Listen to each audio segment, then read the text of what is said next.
This is the birthplace of our Dakota people. Yeah, right here. It's kind of our Garden of Eden. Located at the Bruce Vento Nature Sanctuary, there is the remnants of an entrance to a cave, which is sacred to the Dakota people. Wakan Teepee, or as many call it, Carver's Cave. Our people did go into this cave very respectfully. It's a very sacred place for us. We call it Wakan Teepee.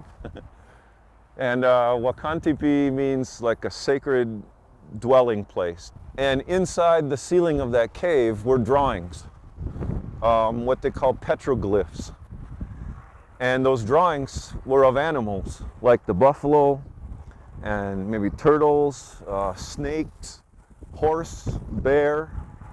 Then in 1766, we had Englishman, Jonathan Carver, who came to this cave and met our Dakota people. Then he heard that there was going to be a big conference of the Dakota at Wakan Teepee. So he came back in the spring, and about 8 bands of the Dakota met here. And he carved his English coat of arms in the cave, and ever since then they called it Carver's Cave. It's Wakan Teepee.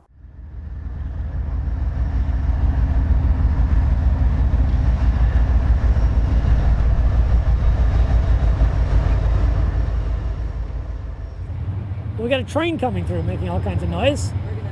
This is what the Bruce Vento Sanctuary is known for. Trains, planes, and automobiles.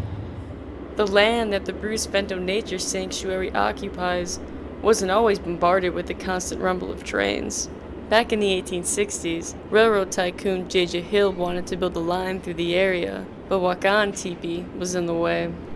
When J.J. Hill came through with the railroad, he blew up with dynamite the cave, which used to be over our heads here. It used to be above us here. And so we want to be very respectful. So to think that dynamite and blowing this up to build the railroad, and then they took the trees out and they planted wheat instead of our corn, and they made the flour mills in Minneapolis, you know. So I've been spending, 30, 40 years trying to understand our Dakota language and these words that explain something about this river and the name Wakan Teepee. And without my father here, I wouldn't have understood these things. Jim's father, whose Dakota name translates as "stand out in front of Black Buffalo Bull," is one of the last 8 or 9 first language Dakota speakers in Minnesota. We check up here, we shut the arena. This is quite a place here. It brings back a lot of memories, and good memories and bad memories. It's our genesis, the place of our genesis where the rivers meet, but it's also the place of our genocide. Because if you follow this river up to what they now call Fort Snelling at Makoche Chokayaking, Witatanka, the big island there, they rounded up all of us Dakotas in 1862, and they didn't want us here. And they made a law.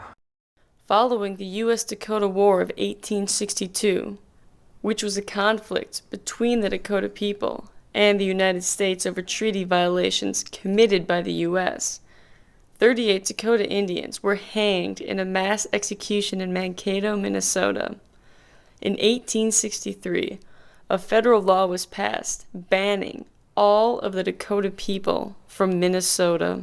What's amazing is we are here, I guess illegally. We're breaking the law to stand here by this beautiful sacred tree, the Changwakang, at Wakan Teepee. There's still a law today in Minnesota that says that the Dakotas had to leave. This summer was an attempt to repeal that law, and certain representatives didn't want to even sign it. We know 1862, 1863 was a very hard year, but it's been a long time, and this is a place of healing and restoring. Hopefully that we are like these trees, these young ones. We can come back and recognize our birthplace.